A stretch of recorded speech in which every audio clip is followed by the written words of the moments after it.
State monitoring સેલની અલગ અલગ ટીમો દ્વારા 2 દિવસની અંદર પશ્ચિમ કચ્છ ભુજના મુન્દ્રા પોલીસ સ્ટેશનની હદમાંથી ભારતીય બનાવટના વિદેશી દારૂની કુલ કિંમત ₹2,97,52,300નો મુદ્દામાલ જપ્ત. સ્ટેટ મોનિટરિંગ સેલની ટીમને તારીખ 22/11/2025ના રોજ મળેલ બાતમી હકીકતના આધારે મુન્દ્રા નિર્મલ કોમ્પ્લેક્સ પ્રિસ્ટાઇન પ્રાઇવેટ લિમિટેડ પાસેથી 2 કન્ટેનર સાથેનું એક ટાટા કંપનીનું ટ્રેલર પકડી પાડી ભારતીય બનાવટના વિદેશી દારૂની બોટલ નંગ 11,731 કિંમત ₹1,54,87,900 તથા અન્ય મુદ્દામાલ મળી કુલ ₹1,82,47,900નો મુદ્દામાલ કબજે કરી પકડાયેલ 2 આરોપીઓ તથા જથ્થો મંગાવનાર લિસ્ટેડ બુટલેગર અનોપસિંહ અભયસિંહ રાઠોડ તથા IMFL જથ્થો મોકલનાર વગેરેને વોન્ટેડ.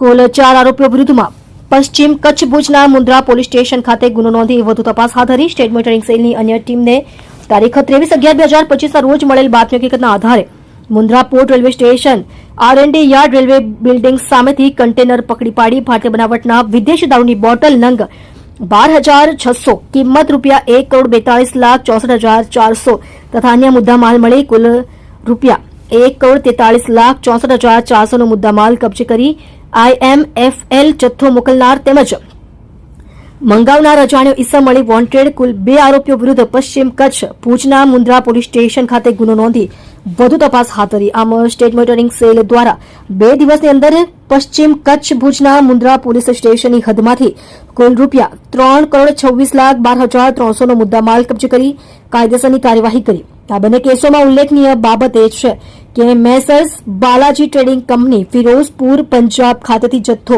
રેલવેના માધ્યમથી ગુજરાતમાં ટ્રેન મારફતે પ્રવેશ કરાવવામાં આવતો.